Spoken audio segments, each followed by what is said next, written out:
This is the Horse Radio Network. This is episode 653 of the Dressage Radio Show, official podcast of the United States Dressage Federation on the Horse Radio Network, brought to you by Kentucky Performance Products and Total Saddle Fit. This week's show is all about Lightbulb moments. First, we've got amateur rider Iris talking about her moments. Secondly, we will have a discussion with Hilary Moore Hebert to discuss inspiring Lightbulb moments in our horses. And finally, Reese gives us a personal story for the tip.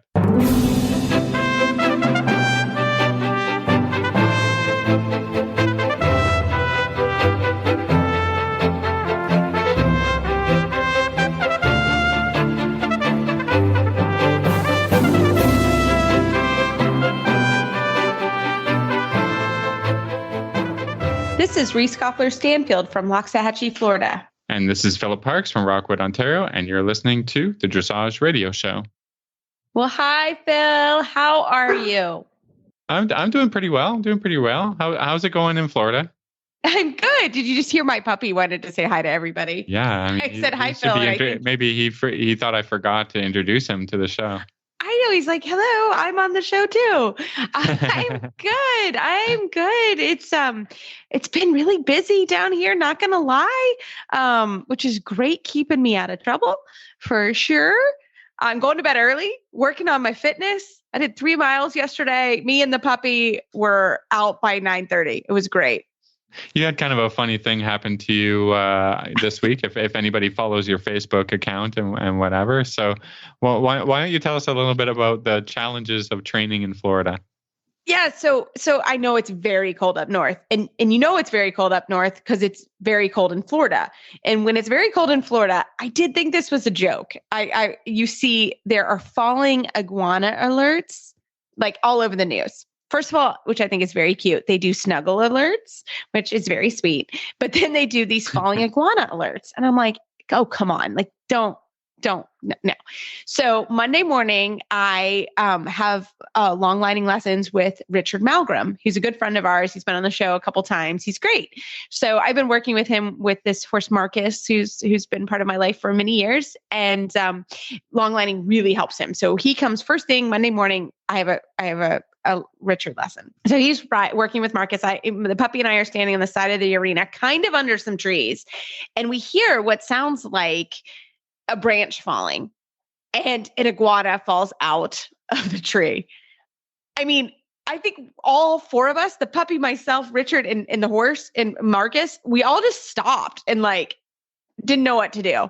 And it was big. I mean, this iguana, like, I don't know, it's a decent sized creature. And if you know anything about me, I am terrified. When I mean terrified, like if I see a snake, I am terrified. I have huge fear of snakes, and iguanas are right up there with me. Like, I do not like an iguana. So now we're like, oh, what do you do? So of course we asked Google. I posted on Facebook. But so people do actually think they're dead. They're not dead. They're like frozen. I did not move it. There was no way. Our landlady, Jenny, who's amazing, just amazing woman, got a blanket and wrapped it up. Now I do not know. Don't send us any messages, because I don't know if this is the right thing to do, but we had to get it out of the arena because that wasn't going to work for our day. Can you imagine trying to ride horses in an arena with a frozen iguana? Like, I just couldn't do it. So we did, and the arena is shaded for most of the day. So we moved it, not super far, but we moved it to the sun. And it did take most of the day for that poor little thing to defrost. But it did, by the end of the day, we had an iguana, we kept watching it. And I rode all day. It never moved. I'm like, oh gosh, this iguana, it's dead, you know? But it did. By the end of the day, it sort of moved its tail a little bit, moved its head, and then it scurried off into the woods. So it is a thing. Well, so we have another falling first-hand iguana experience. Yeah. Who knew training horses in Florida would really have massive lizards flying from the sky? But one of the things that you do find down here is there is nature. There's a lot of weird nature here. And the horses sort of have to get used to it. Weird nature, so today, weird nature. So, those white birds, you see them on the ocean, right? There were probably 30 white birds right next to my arena today. And I'm training. Thankfully, it's my sweet Bingo who is if I had been on any other horse, they probably would have just laid down. But Bingo, I mean, he looked at it, but he's such a gentleman. He's like, Mom, there's a massive flock of birds right by the arena. I'm like, I know, come on, let's work on the piaffe. So, I mean, birds, we have alligators. I mean, there are weird frogs here. Like it's just possums, raccoons. It was a raccoon that almost got me bucked off once in our woods. Yeah, that wasn't good. So, I mean, really weird stuff like that the horses get used to down here. It's so strange. And my next door neighbor's a friend of mine, and she had a couple of young horses outside during the flock of birds this afternoon. Those poor young horses, like one almost fell down. I mean, it was just, it was quite a scene in our little neighborhood. So, yeah. So you never know when you train in Florida what you're going to get into. So you guys have snow falling off the roof. We have iguanas falling out of trees. There's just challenges everywhere. There's challenges all around. Yeah, it's true. So really, really crazy. So yeah, really, really crazy. All right. But all right. Well, maybe we can just we can get to the show. And, we'll get to the show. Next week you can update us on the wildlife of. I will. I'll keep tabs. I'll keep notes. White on Fence's all wildlife. Yeah, that's what we'll call it. Yeah. Well, the other one was the squirrel. So we have this is my last wildlife story for today. But we have a squirrel, and we have a starfruit tree kind of by the arena. And I think the squirrel eats the fermented starfruit because it's a bit of a drunk squirrel. I mean, this squirrel does all kinds of weird stuff. It's crazy. It flies. It's I think it's a drunk squirrel. Yeah. So that's our other wildlife. Like we have a lot of squirrels that the horses have to deal with. Yeah, it's a thing. So that's my other wildlife for today. But now we're back to the show, Phil. All right. Well, I think you were kind of the inspiration, but behind the we wanted to talk about light bulb moments, and we were asking people for the stories, and so we just decided to make a whole show about it. We did. And so we hope you enjoy our next couple guests. We're going to start with Iris. She's great. And I think you will enjoy her interview. This Nutrition Minute is brought to you by Kentucky Performance Products, the company that simplifies your search for research-proven nutritional supplements at kppusa.com. The horse that matters to you matters to Kentucky Performance Products.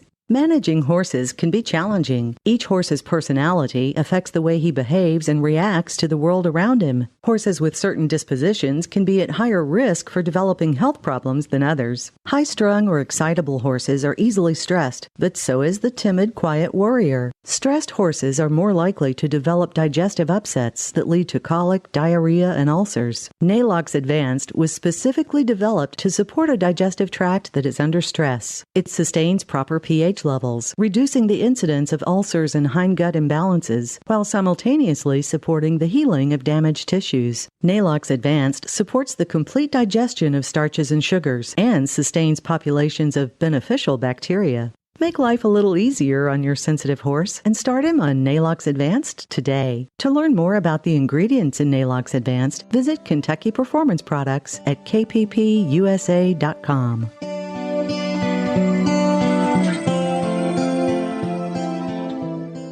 Well, tonight I am so happy to have one of my new friends from down here in Florida, Iris Berdrow. She is a Bentley University professor and the MBA director there. Iris, welcome to the show. Thanks, Reese. It's so exciting to be here. I know you and I have spent quite a lot of time together in the last couple weeks. We spent Christmas Eve. We have gone on walks, and you've been a great sport because we were chatting. You're here training with Geraldine Gibson, who did a great interview a few weeks ago. And we were talking about light bulb moments. And that's sort of our show for today, is talking about light bulb moments. And at first I asked, I said, do you want to come on? And you were quiet. And then I think a couple days later, you're like, I want to come on. So tell us a little bit about yourself, and then we'll move into our light bulb moments. Sure. I just want to say it's really exciting to be invited to be on your show, Reese and Phil. I've listened to it, and it's just fabulous. So I am an adult amateur in, my winter of my years, and am down here with my fabulous horse, Bolero. And we're in an intensive training program down here. So I feel very fortunate that I was able to do this. And it is definitely an immersion program. So I'm just really psyched to be here and psyched to be on the show with you guys. I know, it's super fun. And so tell us a little bit about Bolero. Okay, Bolero NSN. And the NSN is important because it stands for Never Say Never. And I've had some real horse tragedies. And when I found Bolero just over a year ago, my trainer, Lainey Johnson, and I both said, wow, this is it. And she had always said, never say never. And Bolero NSN came along. So he is born and bred at Martha Haley's place in Nova Scotia and at Never Say Never Farm. He spent 5 years in Maine with Bryn Walsh. And then I got him just a year ago, November. And so we're moving up from training to first. I had qualified at first at national finals, at training national finals this year. And I'm down here learning how to do second level. And I'm just really excited. I love it. It's so fun. And, as people know, it's a lot to get here. It's a lot. It's just a lot. It's a commitment on so many levels, but we do have a really good time here. So tell us a little bit about your light bulb moment you've recently had. So I've really thought about this. And before I get to the examples, if you don't mind, what I'd like to do is talk a little bit about just what I think an aha moment is and what kinds they are. This is something that we talk about all the time, and I really had to go and dig a little to get a real definition. We tend to think of it's something that comes to us that's brand new, and then our trainer looks at us and says, but I've been saying this to you all along, and, just that classic frustration.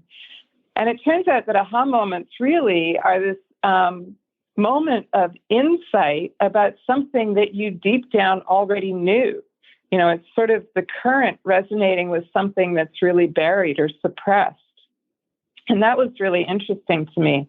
This moment of sudden inspiration or insight, but it's really calling on something that you've already become familiar with at some point. And that's why it feels like this, oh, wow, yeah, right? Because there's something a little bit familiar about it, but there's something that's brand new and exciting. Eureka, and so I right? thought, I always think back to the Eureka story or, stuff like that, where it's like, something that's been on the surface finally kind of sinks into your subconscious, or just a realization of maybe a few concepts coming together and just, thinking like, oh, wow, or Eureka, right? So or kind of this repackaging of stuff, right? And so then when I thought about what kinds these are, one of them is like this moment of clarity. And I have a great example of this. This is sort of oh, that's what you meant. Now I get it. For the longest time, my trainer Lainey had been saying to me, as I'm practicing my lengthenings on a diagonal, she would keep saying what I thought was send them. And so, I'm like trying to scurry across the diagonal. And then one day I heard it differently. And I looked at her and I said, you've been saying bend him, right? and it was sort of, oh, now I get it. I did that and it worked, much better after that. So part of the ahas are sort of understanding it more clearly or hearing it correctly and saying, oh, okay. But then there's these other things that are sort of what I call insights. And a great example of this, I was sitting in a session, Charles the Country the other night with JJ Tate. And Charles is such an amazing contributor to the dressage world. But one of the things he kept talking about was that classical dressage is this amplification of the horse's natural gait. I kept thinking, yeah, right, sure. And then he went through this explanation about how a horse walks and exactly how they use their legs. he made this point that by swinging your own legs, you amplify what the horse is doing. And it just it fell into place for me. It's sort of like, when you look through a kaleidoscope and you turn it a little bit and all of a sudden the pieces are in a completely different picture. Mm-hmm. It was like that. It's like, oh, wow, yeah. So the next day I get on Bolero and I'm walking him down the road and I'm, swinging back and forth with him. And all of a sudden this slow, pokey walk is like, we're getting there. We're getting there, which was really cool.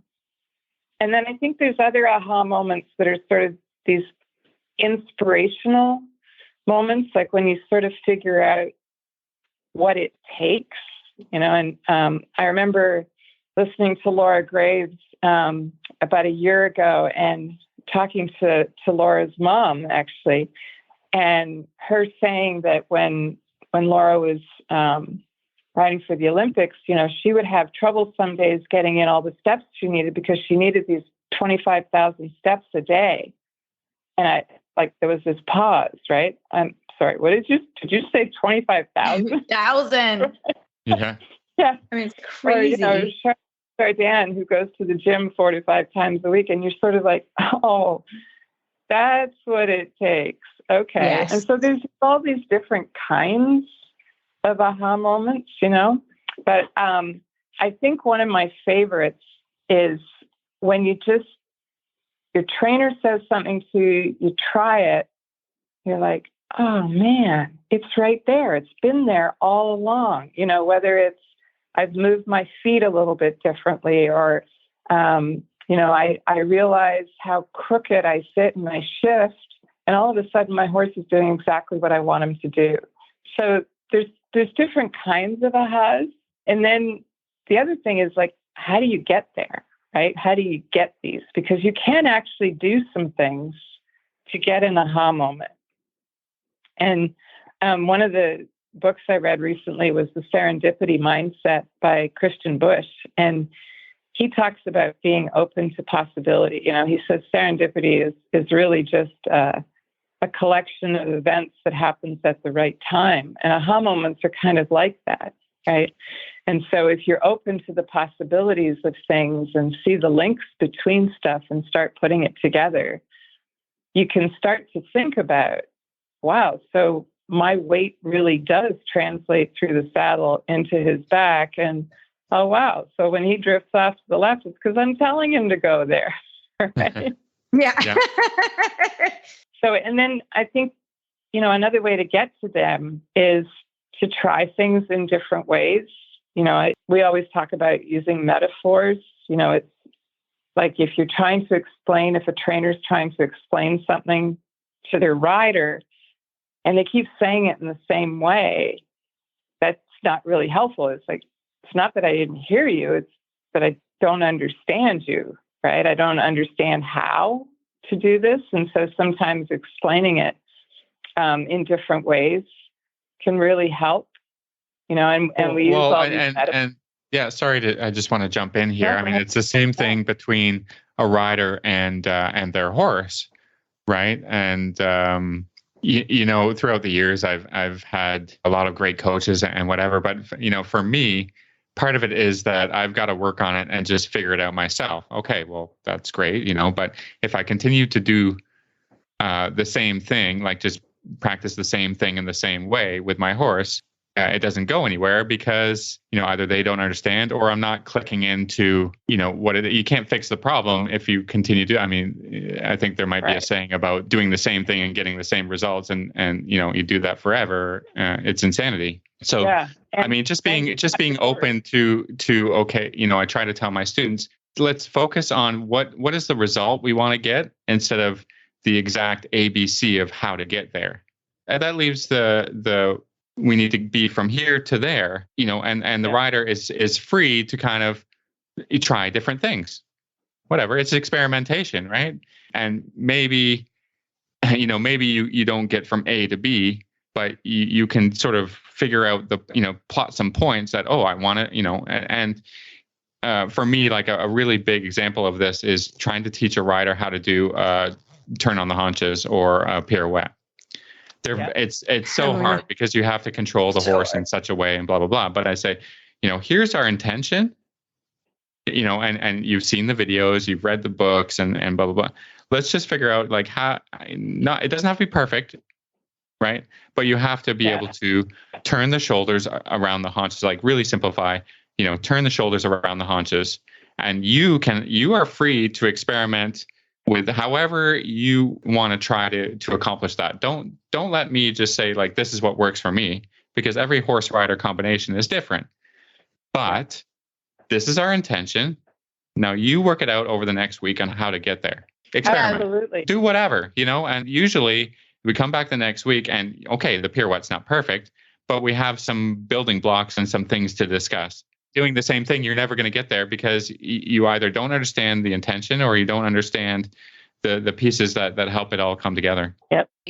Like you said, I was sometimes as a coach, because Philip and I are, that's what we do. And there are times where you find yourself saying the same thing.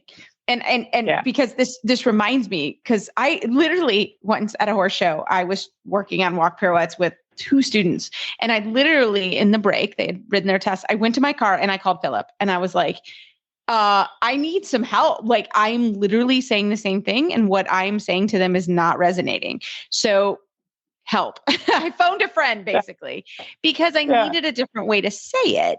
And sometimes that's all it is. It's Philip and I were saying the same thing. He just had a little different spin on it. And as a coach from the reverse side, you're like, oh my gosh, like, why can't this person get it?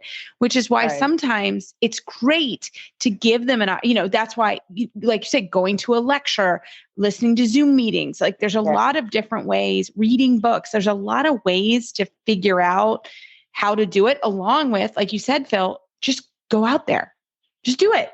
Just try some different things. Like, don't get stuck.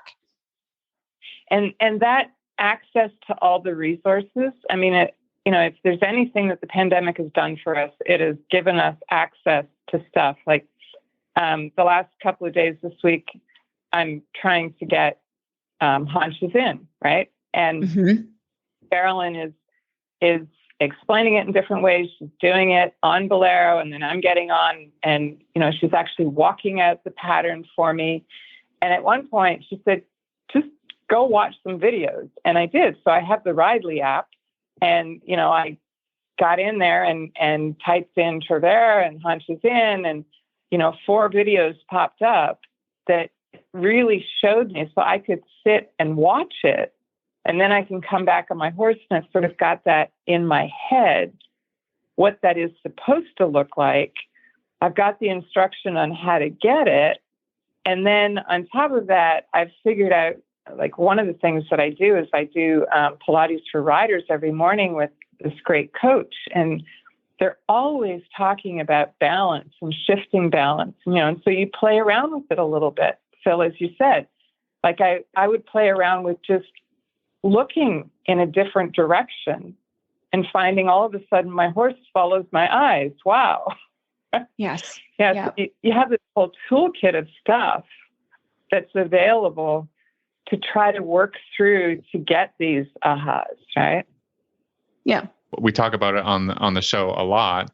I mean, there are so many more resources than there used to be in riding well. And, if your intention is to compete or, to train a horse or whatever, I mean, it's not just the 45 minutes you put in the saddle and then walk away from it.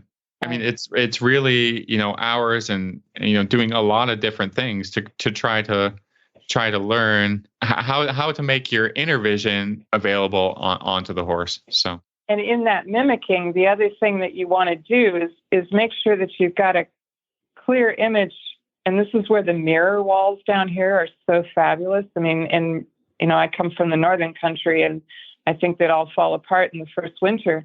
So we have some mirrors, but not like these big walls. And so I've really had to train myself down here to look in the mirror and watch myself. And the other kind of aha moment was, oh my God, where is my right leg? Like, it's nowhere near where it's supposed to be. Right? Yeah.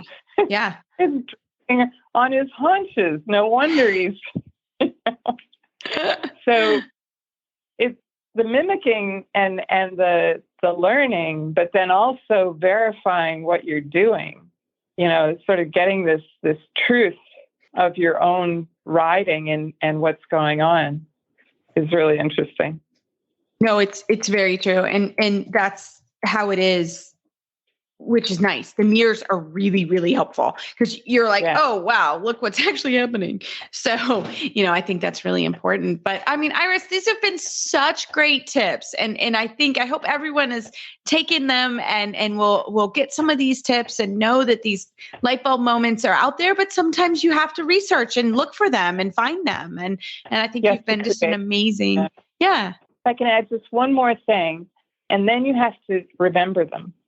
So you have to write them down, tell your coach, do something. Write them in your journal. Yes, write them in your journal. Great for that. Right. Well, and that's one of the reasons journaling's good, right? Because it literally makes you take that light bulb moment, have another little bit of a moment with it in your car, in the tack room, wherever you do it.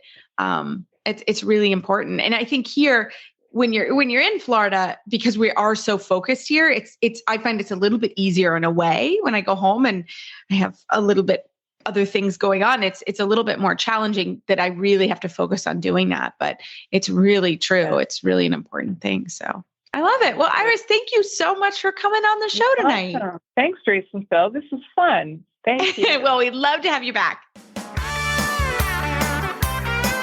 This is Sophia Aguena. I'm Casey Wilbanks-Coletti. And I'm Mike Donnell. We're here to tell you about WESA, the Western and English Sales Association, and its podcast, Wisdom by WESA.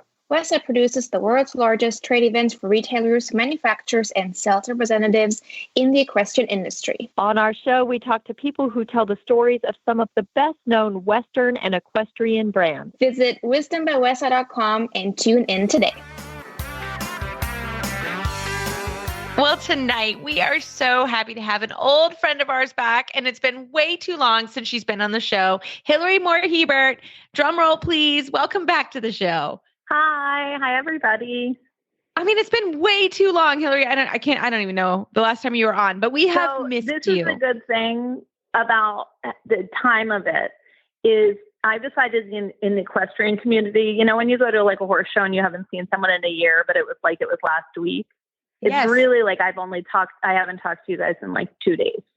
Or at least a couple weeks. I love it. It's been a long time, but I'm imagining it was yesterday. Well, you're so sweet. And we're really happy to have you back on. And we are having a great show. And Philip and I were chatting and we're like, we need to have Hilary back on and to talk about light bulb moments and just a little bit about how you have them, how you coach them. And we're like, Hilary's our girl and we've missed her. So we're glad you're back on. So I'll just let you get going. Well, first of all, give us an update on how you're doing.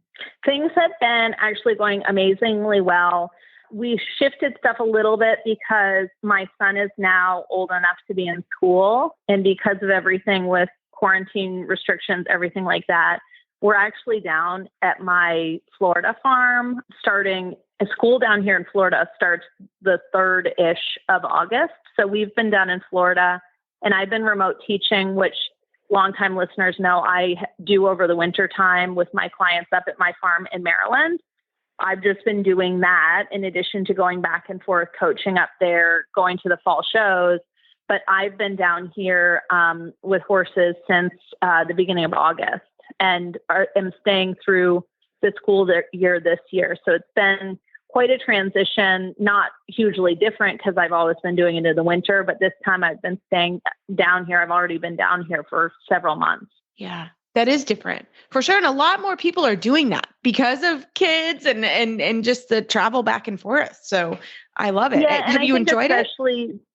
Well, I think especially because of just the fact that there's a couple factors. The first is I think the restrictions are a bit more flexible down here, which is not a secret to anyone, but it makes it so that you can have a little bit more flexibility and then you can be careful on your own. But traveling to different barns to get training with people, go to shows and everything, they've stayed more open down here. But the climate, because it's more temperate, also makes it so that when we're doing that, we're more outside. And so if you go to someone's barn, you can stay very far away from them, park your trailer and go to the outdoor ring.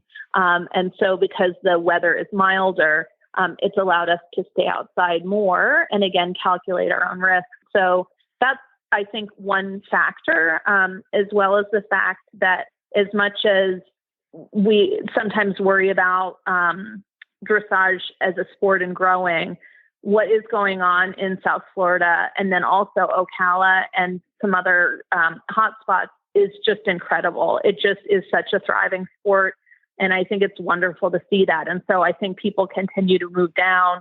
The farm sales, it was like hotcakes last spring, even after season, because I just think that more and more people are coming down to get involved. So it's, I think, really exciting. And for anyone who's ever considered it, I think that coming down to visit to watch some of the freestyle nights at the big CDI international competitions that we have down here, it's an incredible experience. And then you can go to beach next day and hang out and have vacation. Yeah, I'd like to say that we're going to the beach the next day, but usually we don't. But it's a great thought. It's a great thought that we actually do that. It's available. It is available if you can. It's available. Yeah. I love it. Well, and congratulations. You had a great day today at the horse show, which is always fun. Yes.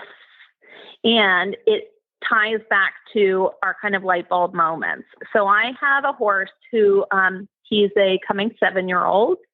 For anyone interested in breeding, because I always have people asking, he is eye catcher Santa Moore, which are some cool bloodlines if you're into, looking back at that stuff. He's been really fun because, as some of your listeners know, I have hit the pause button and started to develop a string of young horses that I plan on bringing up as my FEI prospect. And he is the oldest of that group. But it has gotten me back to thinking about the foundation, right? Because we go up the levels, and then when you have to go back and train your own horses from the start, you're kind of back in that place where you don't have the pieces all there, but you know how to build everything. And so it's been really fun for me to do. And I think one thing that's very interesting is it gives you the chance to look at things from a different perspective and kind of almost like reread your favorite book or rewatch your favorite movie. You start to catch all these little things that you never noticed before, or because you have a better understanding, it gives you this like depth of things that you never got before. And the aha moment I've had is this teaching technique that I've been trying to use to help my students, because now I've, done a deep dive into things.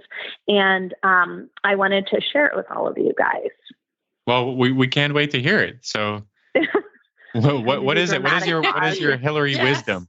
Okay. So everybody has this idea, right, of a horse that is connected from back to front. And it's like a giant rainbow, or people also say like a suspension bridge, right? Yeah. Yeah. And that's a very common visual. But what I don't think people talk about as much is what happens with the other kind of rainbow shape. And that is from the front feet up and over, or rather up and under the underneck to the mouth. And so I'm not saying it's just about that, but it's more related to sort of those little discussed muscles, things like the thoracic sling, stuff in your chest. And I've started to think more and more about the visuals we always have with getting the horse connected, moving freely, balanced, and everything.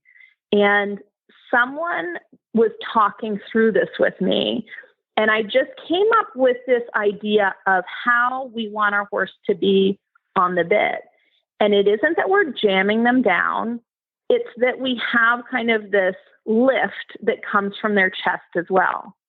So I've started to think about it, and this is a little out there, but I've started to think about it like on the inside of my horse's front feet to his chin that it's an older gentleman that lives inside that is trying to get really good at touching his toes. And so you could encourage that person to touch their toes by pushing down, right? By yanking on the bit. But what will happen with that person? They physically can't do it. And so it's going to be uncomfortable for them, right? And until you establish that flexibility, if you force them past their ability, they're going to start to get mentally panicked, and they're going to start to think of bracing techniques, right? So where does that come from? Well, if you picture the horse and that older gentleman trying to do the same thing, they start to brace in their chest area, right? They're trying to block you with counteracting muscles because it hurts and they're trying to stop it. What another thing would be is if you think about with the bit is pulling or pushing against that, right? And so how that relates to everything is maybe just kind of a rough concept, but then it starts to allow you, as I talked about before, to look back at things that maybe you understood to be true but didn't understand why. One example of it is, why is it that a horse, when they are running it on the forehand, have that tendency to kind of take the bit and run with it or lift their head up in the air? Well, if you imagine, okay, here you're in a situation where you have that older guy in the yoga class trying to touch his toes, he's bracing with his chest and, lifting his chin up to fight against you, when what you want him to do is lift his back up. And so if you think of it like that, rather than that the problem is that the horse is trying to yank the bit out of your hand, that it's more related to the whole picture of that, then you understand how yanking on the reins all over the place is not going to help you. What you need to do is get the horse into a place where he isn't feeling so much pressure. Now, where that starts to get more complicated, obviously, is back to that better understood concept of the rainbow of the horse's whole body. And that's why, like we, always want in dressage, you have the horse taking more weight behind so that they can lift in front. But again, when you start to add the fact that there's that other factor, then I think that a lot of movements start to make more sense, right? That it isn't just that the horses are magically on two hind legs, but also what are they doing with that chest area, the front leg, and how does that factor in? And so if you can sympathetically stretch them, right, and develop that, then everything becomes easier. And so that's, to me, one way of kind of thinking about those light bulb moments is pausing for a second and thinking, okay, what do we sometimes over focus on in dressage? And what are some things that are less considered? And how can we think about that as the way to gain a new perspective to an old problem? And that's just one. Obviously, you can get into other things, like how do we think about the horse's back, their poll, the way that they accept the bit, stuff like that. So just that one is, to me, just sort of this very fluid concept that really helps me a lot in thinking about, okay, when we ask for movement of the shoulder, it's the same way as we kind of touch one toe and then the other. So it's a little less pressure, but still always trying to get the horse to stretch over their back in a very relaxing, guided way that's never past a point of panic. So hopefully, I don't know if that makes sense, but it's kind of this thing I've been playing around with as an idea in the last couple of months. I mean, I love the discussion because, I'm dealing with this with the current horse I ride. I've got a couple of horses that are like going to be making the transition to pre-St. George. And I think one of the really important things about that is the shoulder sling, concept of lifting up through the withers and all that. Like these horses don't really have to challenge themselves that way until that level. On a smaller scale, but now it's kind of like, well, this becomes very important. This becomes very important. And I mean, it's a great concept, and you have to think about the individuality of the horse, and you have to think about the conformation. Like the horse I'm talking about is a little bit high in the croup, so everything is fluid and soft and lovely. But now that it's got to be more uphill and more weight bearing on the hips, then the horse has to really engage the hindquarters and all those things. So you have to try to communicate. Try and get a light bulb moment for the horse to, get them to understand what you're asking, right? Because you can make, a million transitions. You can do all of the movements and whatever. But if they're not successful in communicating a certain concept towards the horse, then, what's the point? Yeah. And so sometimes when I'm trying to get through these problems, I think about what is important here, what's the focus, and how do I think sometimes outside of the box and not just inside a rectangle dressage arena. Yeah. And how do I help this horse to understand what I'm talking about, even if I have to let go of one of the other important concepts to try to communicate and get there. And so, sometimes you have to be creative in getting the horse to understand and to create that light bulb moment for the horse or for your student or, whatever it is. Don't you think, and I got very excited about this because I was worried that you were going to not keep talking about this one thing.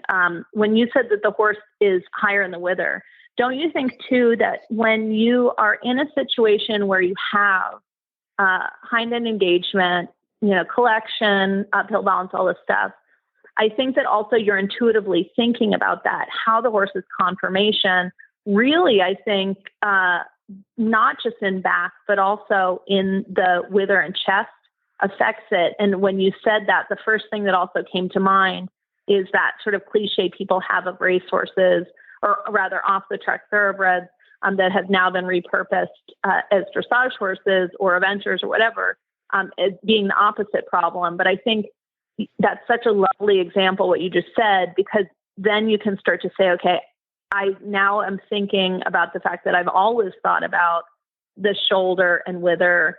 Now I'm, considering it, I guess, more. Yeah. Well, and I also liked, Phil, when you said the horses also have light bulb moments, because when you do teach horses and you're training horses, and I'm sure sometimes it happens with flying changes. The horses just one day they don't get it, and the next day they're like, got it. And you're like, I don't know really what happened, but it just clicked. Whatever the exercise you did, or the multiple times you did the exercise, however it was, the horses will also have those light bulb moments. And if it's also strength or all a combination of all of that, I think that that's really important to think about as well when we talk about the light bulb moments and what happens. It's not just people. Sometimes when you train horses, especially youngsters, they just get it one day and you're like, okay, cool. So I've had that happen as well. Don't you feel like in some cases, it's usually the day after you're laying in bed thinking, I don't know if this is going to work out. Maybe this isn't the best match. And for me, I often find that the next day it's like the best ride that I've ever had on them. Because you're kind of right at the end of that plateau. And then all of a sudden it's like, okay, it's all coming together, but you just had to get like all the wires uncrossed. Yeah. Yeah, exactly. No, I think it happens all the time. And I think that's so important for, sometimes you just have to either ask it differently, just like people, the horses will have those moments differently. And I think that that's so important because, here and just thinking of, different ways that you can help your horse. I mean, we all have our own coaches and stuff who are on the ground and telling you do this, okay, that didn't work. Try this. But sometimes just, letting go of your ego and having someone else ride your horse. Yeah, that helps too.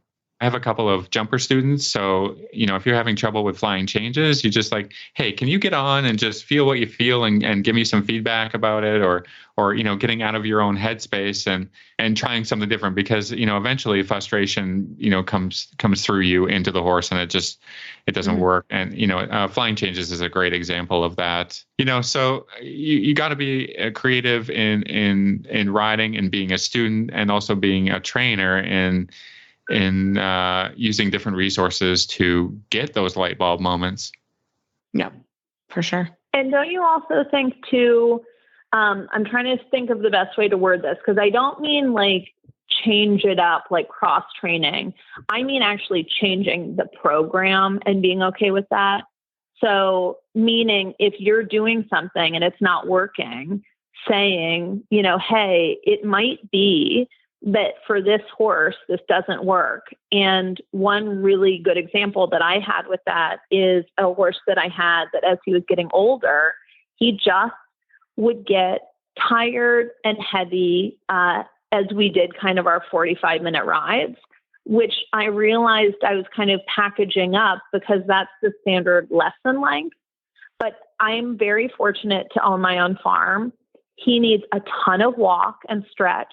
And when we went to the shows, I found that if I did that in the morning and then warmed him up for like 15 minutes before the test, he was incredible. So then I started doing that at home, where he would have one ride during the day that was like his warm-up ride, get him loose and everything, then let him rest so that he isn't fatigued. And then I would get on him later in the day to do one thing that I would train. And so the conditioning was separated from the theory technique for him. And in his case, that worked much better. He wasn't as burnt out and ring sour because he understood all he had to do then was sort of master this one thing, and then he could go back. And he loved the stretch rides because they were so low pressure and he was good at them.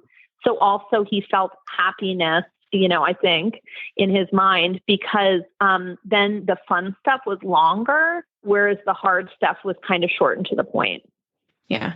Oh, I think that's all of it, with especially older horses and fitness and that kind of stuff. While my horse, he doesn't want to come out twice a day. I can tell you, he wants his nap in the pasture. Yeah. And he's like, don't you be riding. I'm a one and done kind of guy. And, so I think it just depends on your horses and just like people, sometimes you do have to change it up and figure it out. And I think that's sort of part of what we're doing and why Lightbulb moments are exciting, because sometimes, we as trainers share those. We're like, oh, this happened, or this happened, or this helped this student. And that's why we wanted to talk about it. And we like people to share their Lightbulb moments with us, because I guarantee if you had a light bulb moment with something, it will resonate with someone else. And I think that's what's so fun about it and cool. And that's what trainers do. Like, my horse had a light bulb moment doing this, and try this. And I think that's so helpful. So Hilary, as always, we love when you come on the show. And so how can our listeners find you online if they have any more questions? So always on social media, you can find me under my name, Hilary Moore Hebert. I also have a website, which is my maiden name, which is Moore Dressage, which is Moore. And obviously they can reach out to you guys and ask if they have any questions for upcoming things. But I am always happy to answer questions offline or in future episodes. And I hope that all of you guys have a wonderful evening. Awesome. Thank you, Hilary. Well, Phil, we talk about it all the time, but I have been using the shoulder relief girths for years. And it's really funny because I had a horse this week who was acting a little bit funny, and I changed the girth, and he didn't go in a shoulder relief girth. And I just said, I'm just going to try it. And because he was a little bit sore behind his elbow, I was like, this is strange. So I thought, I'll just put one of my shoulder relief girths on him. I can't tell you the difference in the horse. He was clearly uncomfortable from his girth, like the actual fit of his girth. And I was so glad that I had this style of girth and the ability to change it. So something just to think about sometimes, with tack, and the horse has changed his body a little bit since he's been here in Florida. He's gained some weight and gained some muscle. So I think literally the fit wasn't as good from his girth. And the shoulder relief girths, they're fantastic products. And I don't know, have you had that experience before, Phil? Well, I just think, anything that can solve a problem, easily is worth investing in, so better fitting tack is for sure one of them, because you can notice a real dramatic difference. The thought that's gone into the design of these products is great, and they can solve a lot of your girthing issues. So go ahead and check them out at totalsaddlefit.com.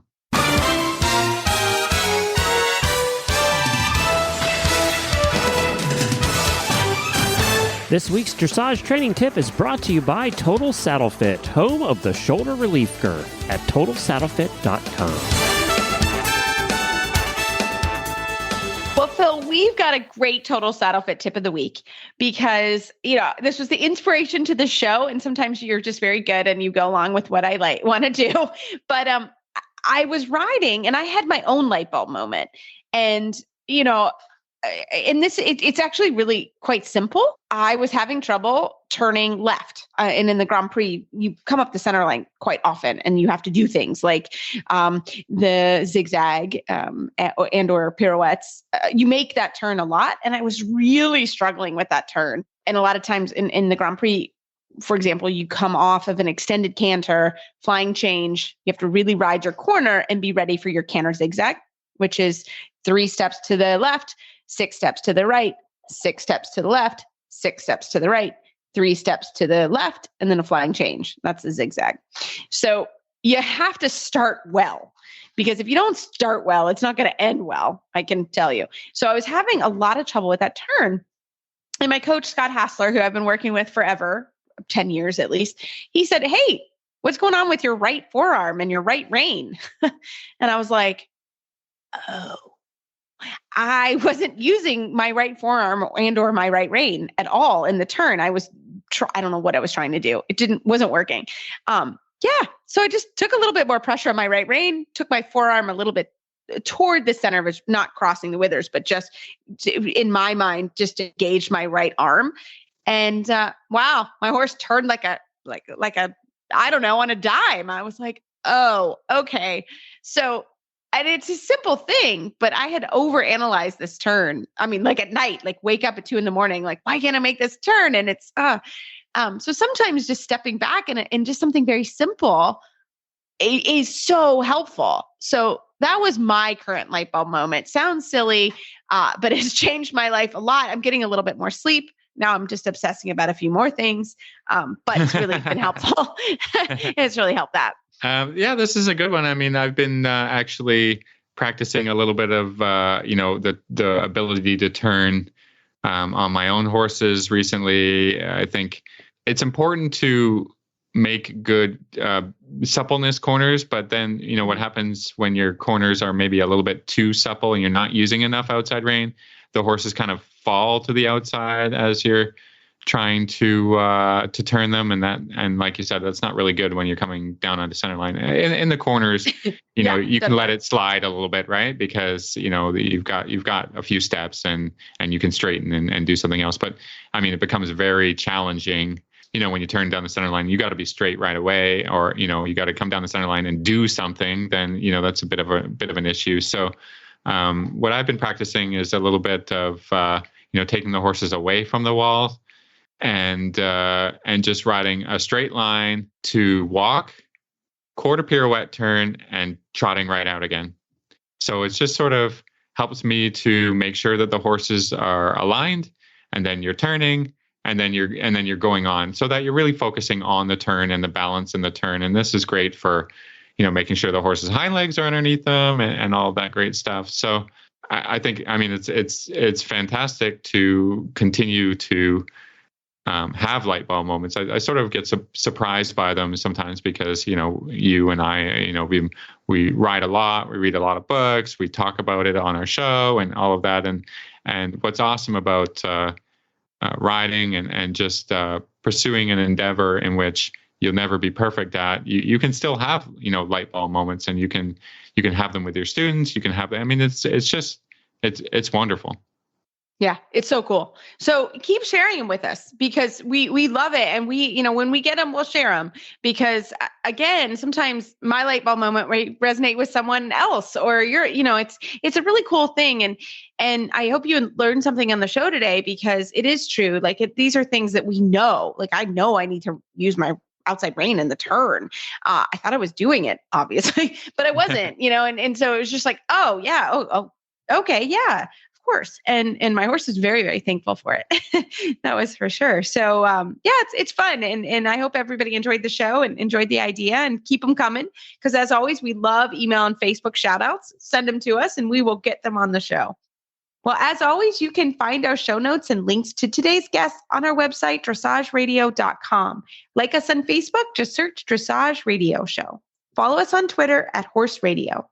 My website is maplecrestfarmky.com, and my email is reese@horseradionetwork.com. I think the best way to find me is probably through Facebook, or my email is philip@horseradionetwork.com. I'd like to thank our sponsors for allowing us to have a good show. That's Kentucky Performance Products and Total Saddle Fit. Don't forget to check out all the other shows on the Horse Radio Network at horseradionetwork.com.